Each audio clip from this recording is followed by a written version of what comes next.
Hello guys, welcome to Next Gen Learners. நம்ம ப்ரீவியஸா PPE-யோட இல்ல concept பார்த்தோம். இந்த வீடியோ நம்ம இல்லஸ்ட்ரேஷன்ஸும் புக் பேக்ஸும் கவர் பண்ணிரலாம்.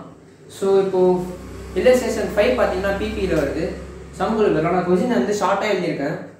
பாத்தீங்கன்னா machinery in books of D Limited shows 86 lakhs, revalued to 90 lakhs, accumulated depreciation 28 lakhs.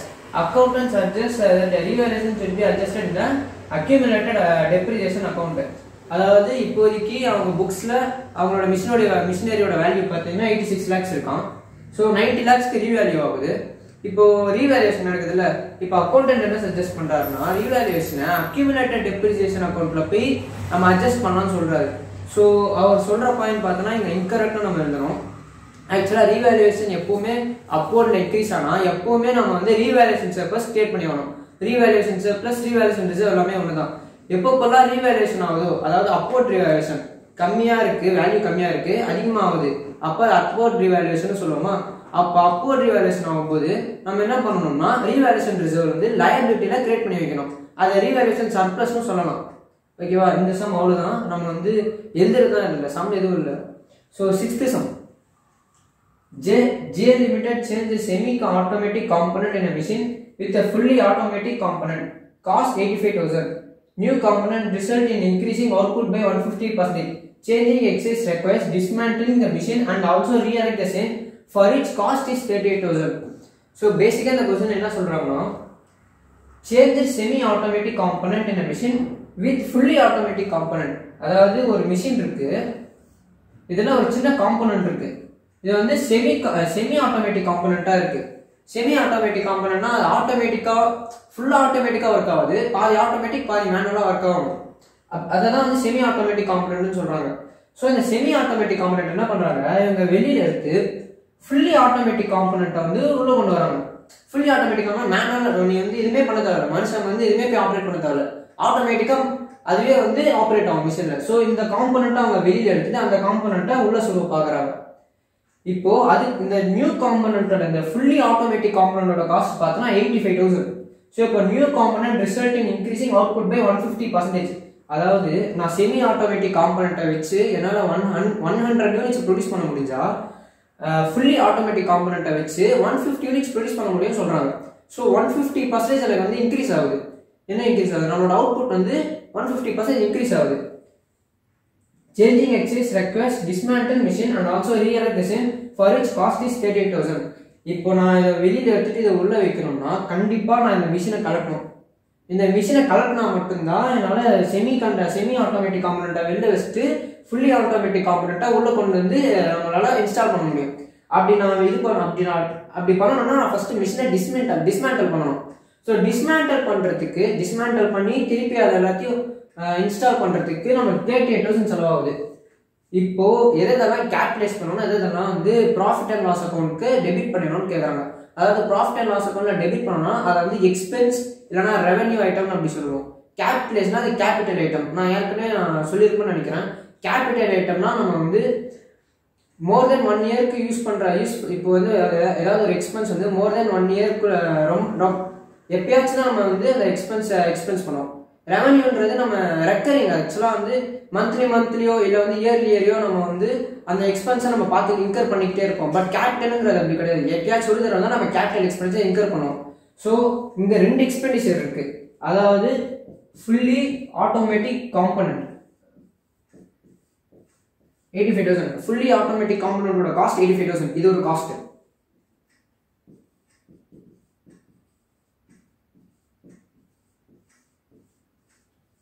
டிஸ்மேண்டிலிங் cost, அதாவது dismantle பண்ணி திருப்பி நான் ரீஎரக்ட் பண்ணணும். டிஸ்மேண்டில் பண்ணி ரீஎரக்ட் பண்ணணும். அதுக்கான காஸ்ட் 38,000. இப்போ இந்த 2 காஸ்ட்ல எதை கேபிட்டலைஸ் பண்ணணும், எதை ரெவன்யூ ஐட்டமா கன்சிடர் பண்ணி அதை P&L அக்கௌண்ட்க்கு டெபிட் பண்ணணும்னு கேட்குறாங்க. So easy guys. இப்போ ஃபுல்லி ஆட்டோமேட்டிக் காம்போனன்ட், இப்போ நம்ம ஏதாச்சும் ஒரு எக்ஸ்பென்ஸ் நம்ம கேபிட்டலைஸ் பண்ணணும்னா நம்ம ஒரே ஒரு பாயிண்ட் செக் பண்ணணும். என்னன்னா அதால ஃபியூச்சர் எக்கனாமிக் பெனிஃபிட்டை டிரைவ் பண்ண முடியுமா இல்லையான்னு பார்க்கணும். இப்போ நான் இந்த 85,000 ஸ்பெண்ட் பண்ணி ஃபுல்லி ஆட்டோமேட்டிக் காம்போனன்ட்டை நான் இன்ஸ்டால் பண்ணா கண்டிப்பா 150% ரெவன்யூ இன்க்ரீஸ் ஆகுதா? ஸோ ஃபியூச்சர் எக்கனாமிக் பெனிஃபிட் பார்த்தீங்கன்னா எனக்கு கண்டிப்பா அதுல இருக்கு. இந்த எக்ஸ்பென்ஸ் இன்கர் பண்றதுல கண்டிப்பா ஃபியூச்சர் எக்கனாமிக் பெனிஃபிட் இருக்கு. ஆனா டிஸ்மேண்ட்லிங் காஸ்ட் 38,000 இது வந்து கேபிட்டல் எக்ஸ்பென்ஸ் சொல்ல முடியாது. ஏன்னா வந்து ஃபியூச்சர் எக்கானமிக் பெனிஃபிட் இருக்கா, இது வந்து ஜஸ்ட் ஒரு எக்ஸ்பென்ஸ் தான்.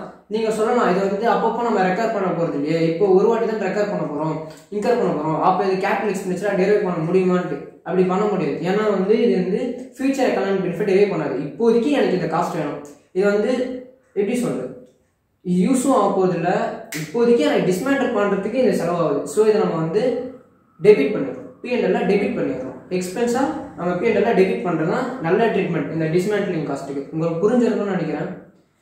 FAC மட்டும் ஃபியூச்சர் எக்கானமிக் பெனிஃபிட் டெரைவ் பண்றதால நம்ம கேல்குலேட் பண்ணணும். ஸோ கைஸ் நம்ம இல்லஸ்ட்ரேஷன்ஸ் பார்த்தோம், 2 சம் இல்லஸ்ட்ரேஷன் பார்த்தோம். இப்போ புக் பேக் சம்ஸ் போயிடலாம். இப்போ புக் பேக் சம்ஸ் ஆக்சுவலாக நான் கொஸ்டின்ஸ் ஃபுல்லாக எழுத முடியல, நான் வந்து ஷார்ட் நோட்ஸ் மாதிரி எடுத்து வச்சிருக்கேன். நான் ஃபர்ஸ்ட் படிக்கிறேன், உங்களால் முடிஞ்சா புக் பக்கத்தில் வச்சுக்கோங்க. நான் படிக்கிறது புரிஞ்சிச்சுன்னா ஓகே, நான் ஃபர்ஸ்ட் படிச்சுட்டு ஷார்ட் நோட்ஸ் வச்சு நம்ம சம் போட்டுறோம். இது ஷார்ட் நோட்ஸ் ஈஸியாக சம் போட்டுடலாம், பட் இருந்தால் நான் கொஸ்டின் படிக்கிறேன். So alpha limited contracted the supplier to purchase machinery which is to be installed in one department in 3 months time. Special foundation are required for the machinery which are to be prepared within supply lead time. Cost of site preparation and laying foundation were 1,40,000. These activities were supervised by technician during the entire period, who is employed for this purpose of 45,000 per month. The machine was purchased at 1,58 lakhs and 50,000 for transport charges were incurred also. Okay, to bring the machinery to the factory site, an architect was appointed at a fee of 30,000 to supervise the machinery installation in the factory site. You are required to ascertain the amount at which the machinery should be capitalized as per estimate. So என்ன சொல்றாங்க, alpha limited purchased machinery, அதாவது அவங்க ஒரு machinery வாங்கியிருக்காங்க, அதை வந்து 3 monthsக்குள்ள அவங்க install பண்ணி ஆகணும். இதுக்கு மெயினாக வந்து சைட் ப்ரிப்பரேஷன் பண்ணி ஆகணும். அதுக்கப்புறம் டெக்னிக்கல் சூப்பர்வைசர், அதாவது ஒரு டெக்னீஷியனை வச்சு நம்ம அந்த சைட் ப்ரிப்பரேஷனை சூப்பர்வைஸ் பண்ணணும். அதுக்கு வந்து ஒரு டெக்னீஷியனுக்கு ஒருத்தர் தான் வராரு, 45,000 per month. நம்ம வந்து 3 months தான் வேலை பார்க்க போகிறோம். ஸோ 45,000 per monthனா 3 monthsக்கு எவ்வளோ வரும், அதை நான் இப்போதைக்கு சொல்கிறேன். நான் சைட் ப்ரிப்பரேஷன் 1,40,000, பர்ச்சேஸ் ப்ரைஸ் பார்த்தீங்கன்னா 1,58 lakhs. அதுக்கப்புறம் டிரான்ஸ்போர்டேஷன் சார்ஜஸ் வந்து 50,000, ஆர்கிடெக்ட் ஒரு 30,000. இப்போ எதெல்லாம் நம்ம பிபி காஸ்ட்ல இன்க்ளூட் பண்ண முடியும்னு பார்க்க போறோம். ஓகேவா?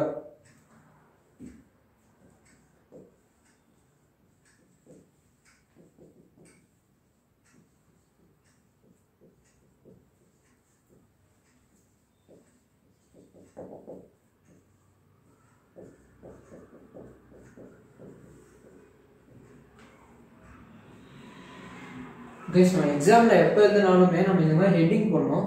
ஹெட்டிங் பண்ணோம்னா கண்டிப்பா ஒரு மார்க் மைனஸ் பண்ணிடுவாங்க. இந்த மாதிரி computation of cost of PP கண்டிப்பா எழுதணும். ஒருவேளை அவங்க எதனா டேட் கொடுத்துருந்தாங்கன்னா ஆஸ் ஆன் அந்த டேட் கூட எழுதலாம். இப்போ இதே தான் பேலன்ஸ் ஷீட் பீண்ட் இருக்கும். கண்டிப்பா நம்ம வந்து ஆஸ் ஆன் டேட் எழுதினா மட்டும்தான் மார்க் கிடைக்கும், இல்லைன்னா 1 மார்க் மைனஸ் பண்ணிடுவாங்க. பர்ச்சேஸ் பிரைஸ் பார்த்தீங்கன்னா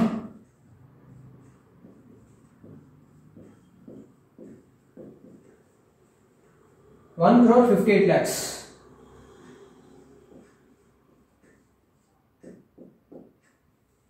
Next, site preparation.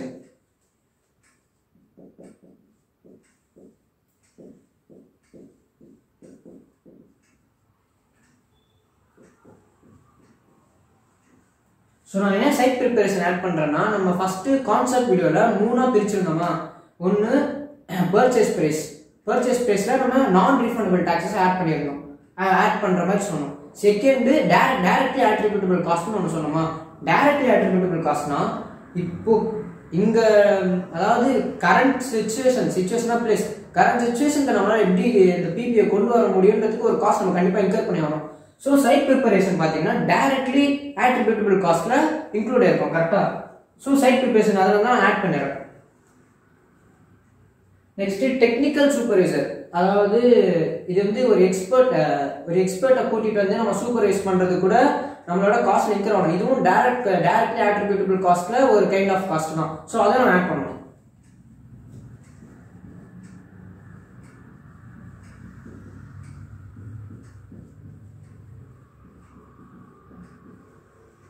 $45,000 per month guys. நம்ம வந்து 3 months டைம்ல இன்ஸ்டால் பண்றோம். So 45,000 into 3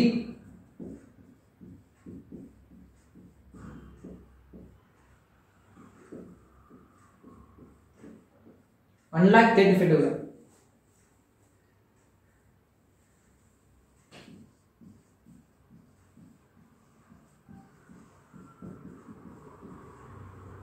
Transportation cost. So இதுவும் directly attributable cost தான், நான் அங்கேயே எக்ஸாம்பிள் சொல்லியிருக்கேன்.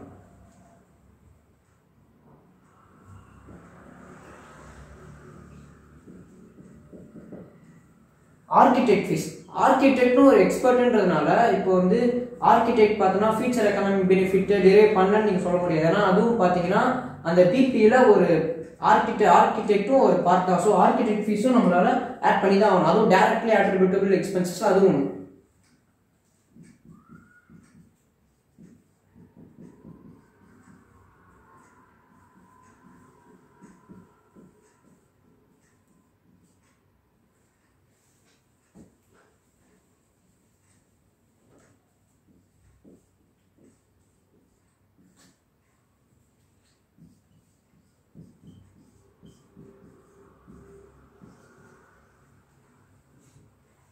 ஸோ இதில் ஆட் பண்ணிக்கலாம். 1,58 lakhs plus 1,40,000 plus 1,35,000 plus 50,000 plus 30,000. So 1,61,55,000. So in the PP, in the machinery or in the PP, in the machinery balance sheet la initially 1,61,55,000 தான் recognise ஆகும்.